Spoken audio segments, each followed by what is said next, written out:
আমার ধারণা যে জাউ খিচুড়ি বা লাটকা খিচুড়ি বা ঢেলঢেলা খিচুড়ি যেটাই আমরা বলি, এটা পছন্দ করে না সেরকম মানুষ খুব কমই আছে।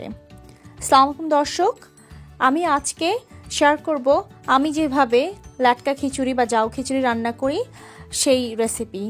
এটা রান্না করতে আমি যা যা নিয়েছি: ভাতের চাল নিয়েছি 3.5 কাপ, পোলাওর চাল নিয়েছি 1 কাপ, মুগ ডাল 1 কাপ, মসুর ডাল 1 কাপ, লবণ স্বাদ অনুযায়ী, পেঁয়াজ কুচি আধা কাপ, পেঁয়াজ মোটা করে কাটা আধা কাপ, রান্নার তেল 2 টেবিল চামচ, হলুদ গুঁড়া আধা টেবিল চামচ, কাঁচামরিচ 5-6টি, ঘি 2 টেবিল চামচ, আদা রসুন বাটা 2 টেবিল চামচ, এলাচ 4-5টা, তেজপাতা 2টা।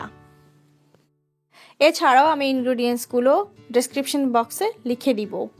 যাই হোক, প্রথমে একটি পটের মধ্যে আমি এলাচি এবং তেজপাতাটা গরম তেলে দিয়ে দিচ্ছি এবং এরপরে পেঁয়াজ কুচি আধা কাপ আমি এর মধ্যে দিয়ে দিব। পেঁয়াজটাকে জাস্ট একটুখানি মিনিট খানেকের মতো ভাজা করেই আমি এর মধ্যে হলুদ গুঁড়োটা দিয়ে দিব এবং হলুদ গুঁড়ো দেওয়ার সাথে সাথে আমি তার মধ্যে একটুখানি পানি দিব যাতে করে হলুদটা পোড়া না লেগে যায়, কারণ যেহেতু এটা গুঁড়া সেহেতু এটা তেলের মধ্যে পুড়ে যাওয়ার সম্ভাবনা থাকবে। লবণ দিয়ে দিচ্ছি আমি। এইখানে এই পাতলা খিচুড়ি রান্নার মধ্যে লবণের আসলে কোনো আন্দাজটা বোঝা বড় কঠিন, তো সবচাইতে বেটার হয় যে একদম শেষ পর্যায় পর্যন্ত একটুখানি তোমরা চেখে দেখবে। আমি আদা রসুন বাটাটা দিয়ে দিচ্ছি। আদা রসুন বাটাটা দিয়ে আমি মশলাটাকে কষাবো ভালো করে।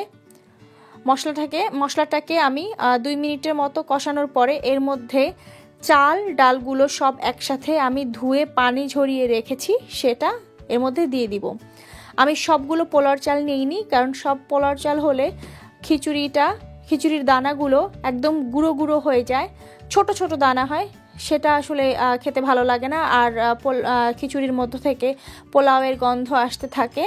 সেই জন্য আমি এর মধ্যে আতপ চাল হলে সবচেয়ে ভালো হয়। ইউজুয়ালি জেসমিন চাল, দেশের বাইরে যারা থাকো থাই জেসমিন চাল, অথবা বাংলাদেশে যারা থাকো তারা আতপ চাল অথবা বাসমতি যেটা আতপ চাল পাওয়া যায় সেটা হলে সবচেয়ে ভালো হয়।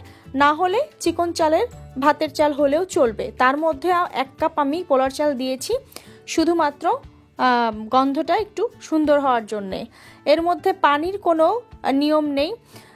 এই খিচুড়ি রান্নার ক্ষেত্রে সবচাইতে সহজ যেই একটা ট্রিক, সেটা হচ্ছে যেই হাঁড়িটাতে 10 কাপ পরিমাণ তোমার পোলাও রান্না করতে পারবে সেই হাঁড়িটাতে 4 কাপ পরিমাণ, তার মানে 40% যেই পাতিলের যেই ক্যাপাসিটি তার থেকে 40% চাল নিয়ে তোমরা রান্না করবে সেই হাঁড়িটাতে, কারণ পাতলা খিচুড়িতে অনেক পানি দেওয়া লাগে এবং যখন পানি দিবে পানিটা একদম টইটুম্বুর করে দিবে হাঁড়ির গলায় গলায় পর্যন্ত দিয়ে আমি এটাকে হাই হিটে একদম সময়হীনভাবে বসিয়ে রাখলাম। যখন ভালো করে বলক আসবে, তোমরা খেয়াল করবে যখন ভালো করে বলক আসবে এবং ভাত রান্না করলে চালটা যেরকম সেদ্ধ হয় বা যেরকম দেখতে হয় সেরকম যখন হয়ে যাবে, তখন এইটাকে আমি চুলার আঁচটাকে মিডিয়াম থেকে লোতে দিয়ে দিব। তার আগ পর্যন্ত ঢাকার কোনো প্রয়োজন নেই। তবে এর মধ্যে যতবারই তোমাদের মনে হয় যে পানি দিতে হবে আরও, চাল যদি ঘন হয়ে আসে মারের সাথে, ভাতটা যদি মারের সাথে ঘন হয়ে আসে, তোমরা আরও একটু পানি এর মধ্যে যোগ করে দেবে। খেয়াল রাখতে হবে যে কোনোভাবেই হোক এটা যেন জমে না যায়, কারণ নরম খিচুড়ি বা এই ঢালঢালা খিচুড়ি যত ওয়াটারি থাকুক, যত পানসে পানসে থাকে ততই ভালো, কারণ নামানোর পরে এটা এমনিতেই জমে যায়।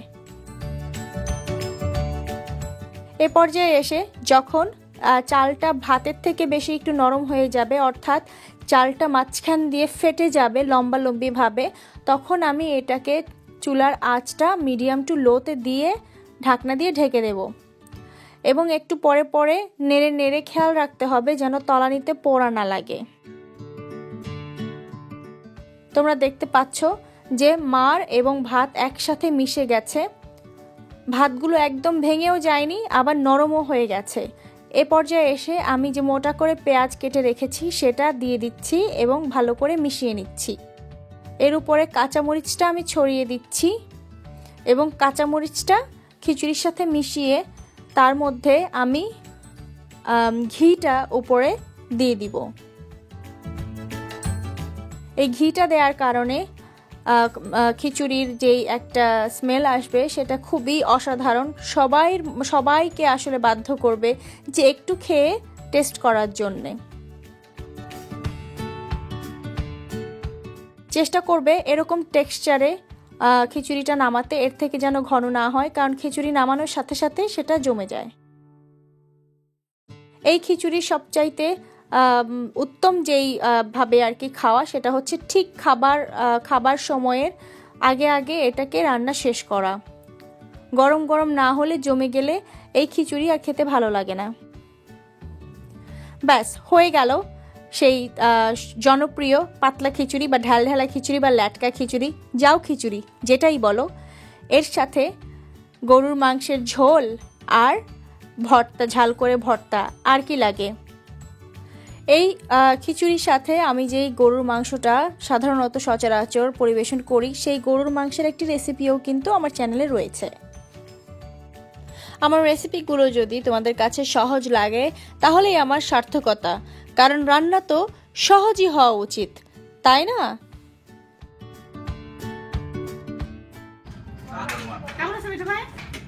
ভালো।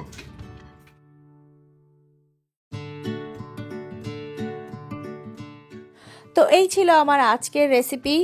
আমার অভিজ্ঞতায় আমি বাংলাদেশি অথেন্টিক যে সমস্ত রান্নাগুলো এ পর্যন্ত আমি শিখেছি, আমি সবগুলো ভিডিও একে একে তোমাদের সবার সাথে শেয়ার করার চেষ্টা করব।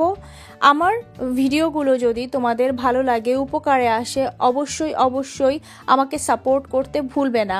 সাবস্ক্রাইব করো, লাইক করো, কমেন্ট করো, শেয়ার করো, অ্যান্ড সবাই ভালো থাকো। আল্লাহ হাফেজ।